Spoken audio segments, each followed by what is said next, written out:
កាលពីព្រេងនេះមានបុរសពីរនាក់ជីសម្លាញ់នឹងគ្នានិយាយសន្យាគ្នាថាកាលបើយើងមានប្រពន្ធហើយឯងក្តីអញក្តីបើមានទ្រព្យសម្បត្តិត្រូវយើងចិញ្ចឹមគ្នាទៅវិញទៅមកសន្យាគ្នាហើយយូរបន្តិចទៅសម្លាញ់មួយមានប្រពន្ធគ្រប់លក្ខសម្លាញ់មួយទៀតមានប្រពន្ធខាត់លក្ខវេលាយប់ចូលដំណេកសម្លាញ់ដែលមានប្រពន្ធគ្រប់លក្ខនោះនិយាយគិតគ្នាប្តីប្រពន្ធថាយើងរកស៊ីអីឲ្យមានឆាប់នោះប្រពន្ធថាអ្នកចង់រកស៊ីអីឬប្រែខ្ញុំឲ្យទៅបាញ់រវៃលក់ដូរខ្ញុំទទួលតាមមិនហ៊ានទៅតឹងទាស់ចិត្តញាក់ទេលុះកន្លងមកពេលចូលដំណេកយប់ក្រោយទៀតប្តីនិយាយនឹងប្រពន្ធថានាងអើយបើគិតឃើញរបរមួយមុខបើបានដូចគំនិតនឹងបានមៀតប្រាក់បដិលតុថាដោយងាយប្រពន្ធសួរប្តីថាគិតធ្វើមកដិតក៏បានងាយម្ល៉េះនោះប្តីប្រាប់ប្រពន្ធថាជាច្រើនឆ្នាំមកហើយនៅក្នុងសមុទ្រមានសម្ពៅញាក់ចំនួនគ្រប់ប្រទេសខ្លះសុខសប្បាយខ្លះលេចលង់របស់ទ្រព្យសពសារភឺមាសប្រាក់កប់នៅបាតសមុទ្រនោះច្រើនយើងគិតនាំគ្នាទៅបាចទឹកសមុទ្រនោះឲ្យរីងក្រអ្វីមាសប្រាក់របស់គ្រប់មុខនោះ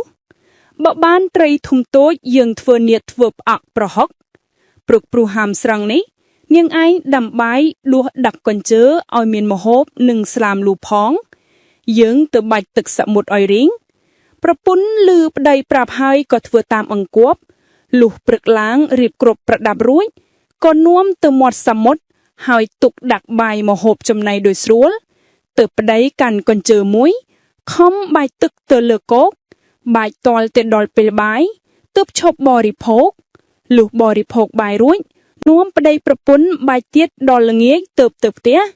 ព្រឹកឡើងនាំគ្នាទៅបាយទៀតទាល់ល្ងាចទើបនាំគ្នាមកផ្ទះវិញបាយបានចំនួន5ថ្ងៃប្តីក៏ឈរបាំងដៃមើលទឹកសមុទ្រហើយប្រាប់ប្រពន្ធថាទឹកស្រកសណ្ដក់ហើយនាងប្រពន្ធឆ្លើយថាបើដូច្នោះយើងខំបាយទៅបើយូរណាស់ត្រឹមកន្លះខែទៀតមុខជារីងហើយយើងចាប់យកត្រីធំតូចវែធ្វើងៀតផ្អក់ប្រហុកថ្លឹងលក់យកប្រាក់មួយទៀតយើងត្រូវរកកាយយកប្រាក់មាសຕົកថាចាន់ក្បានដែលមាននៅក្នុងសំពៅទាំងប៉ុន្មានដែលលិចលង់មកយូរឆ្នាំនោះមិនដឹងបើយកទៅណាអស់ទេថាហើយដល់ល្ងាចនាំគ្នាត្រឡប់មកផ្ទះវិញព្រឹកឡើងនាំគ្នាទៅបាត់ទៀតហើយនិយាយតែពាក្យដដែលដូចថ្ងៃមុនហ្វុងមច្ឆាក្នុងសមុទ្រស្ដាប់ឮដឹងដំណើរសពគ្រប់ភ័យបារម្ភណាស់ជំនុំគ្នាថាយើមុខជាស្លាប់ម្ដងនឹងហើយគួរតែយើងនាំគ្នាទទួលស្ដេចត្រីអនសាសមុទ្រទើបរស់ជីវិតគិតហើយនាំគ្នាមុជហែលទៅដល់ស្ដេចត្រីទូលតាមដំណើរដែលបុរសប្តីប្រពន្ធមកបាចទឹកសមុទ្រនោះស្ដេចត្រីដឹងហើយបង្គាប់ត្រីតាំងប៉ុន្មានដែលទទួលនោះថាឯងរាល់គ្នាពីមយកមាស5ក្រឡាប្រាក់5ក្រឡានិងតុថាផ្ដិលចានទៅឲ្យបុរសប្តីប្រពន្ធអង្វរគេឲ្យលែងបាចទឹកសមុទ្រទៅត្រីទាំងនោះក៏យកវត្ថុគ្រប់ចំនួនតាមស្ដេចត្រីបង្គាប់រួចហើយនាំគ្នាពីមហែលមកដល់បុរសប្តីប្រពន្ធអង្វរសូមឲ្យលែងបាចទឹកសមុទ្រត្រីទាំងនោះក៏ហាមាត់ខ្ជិះក្រឡាមាសប្រាក់តុថាផ្ដិលចានឲ្យបុរសប្តីប្រពន្ធបុរសប្តីប្រពន្ធមានសេចក្តីត្រេកអរពន់ពេកក៏ឈប់លែងបាយ2ថ្ងៃនោះនាំប្តីប្រពន្ធរែកទូលជញ្ជូនទៅទុកផ្ទះត្រាតែអស់បុរសប្តីប្រពន្ធក៏មានទ្រព្យសម្បត្តិច្រើនថ្កើងរុងរឿងបានសេចក្តីសុខរៀងទៅពរនីពីសម្លាញ់ដែលមានប្រពន្ធខាត់លក្ខគាត់ភ្ញុកនឹករលឹកដល់សម្លាញ់ហើយនាំប្រពន្ធទៅលេងផ្ទះសម្លាញ់ដែលមានប្រពន្ធគ្រប់លក្ខលុះឡើងទៅលើផ្ទះឃើញគេនៅរាប់អានចាំចិត្តស្និទ្ធស្នាលដោយពីដើមគាត់គុណមើលរបស់ទ្រព្យប្រដាប់ប្រដាក្នុងផ្ទះគេហើយនឹកក្នុងចិត្តថាពីដើមសម្លាញ់គេមានទ្រព្យសម្បត្តិល្មមគួរសមទេឥឡូវនេះគេរាប់របរអ្វីក៏មានទ្រព្យសម្បត្តិច្រើនម្លេះនោះគិតហើយត្អូញប្រាប់សម្លាញ់ដែលមានទ្រព្យសម្បត្តិថាសម្លាញ់អើយឯងសពថ្ងៃនេះក្រលំបាកណាស់ចុះសម្លាញ់ឯងរកស៊ីជំនួញអ្វីក៏មានទ្រព្យសម្បត្តិច្រើនម្លេះនោះសម្លាញ់ដែលមានប្រពន្ធគ្រប់លក្ខថាសម្លាញ់អើយ អញរកស៊ីបាច់ទឹកសមុទ្រតែ2នាក់នឹងប្រពន្ធអញពេលព្រឹកទៀបភ្លឺប្រពន្ធអញដាំបាយគ្រប់ប្រដាប់លុះភ្លឺឡើងនាំគ្នាទៅបាច់ទឹកសមុទ្រល្ងាចត្រឡប់មកផ្ទះវិញ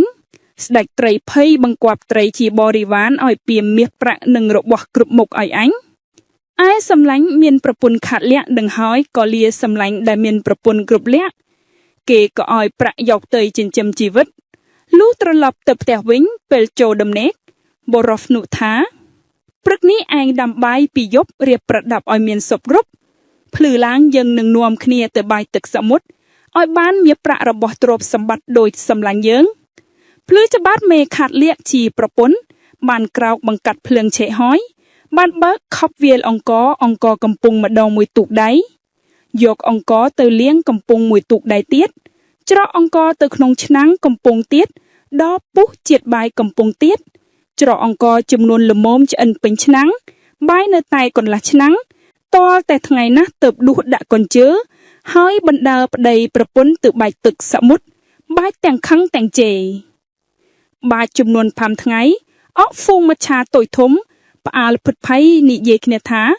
បរោះប្តីប្រពន្ធពីណាមកបាច់ទឹកសមុទ្រទៀតហើយពួកត្រីក៏សម្លឹងទាំងហ្វូងចាំមើលចាំស្ដាប់ប្រពន្ធខាត់លៀកបោកឡោអីដែលបាច់ទឹកនោះហើយថាបាច់យូរថ្ងៃហើយមិនបានឃើញរបស់អ្វីអញមិនខ្ចីទេអញលែងបាច់ហើយ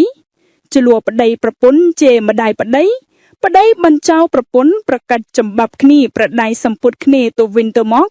ទាល់តែអាស្រាតទាំងប្តីទាំងប្រពន្ធលេចកេតខ្មាស់នៅមាត់សមុទ្រហើយអ្នកទាំងពីរនាក់ថាខ្ញុំគេក៏ខ្ញុំចុះ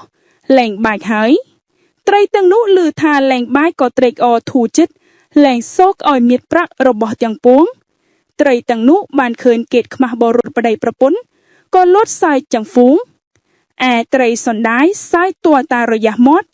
បានជាមាត់ធំដោយកៃហាចរហូតដល់បច្ចុប្បន្ននេះ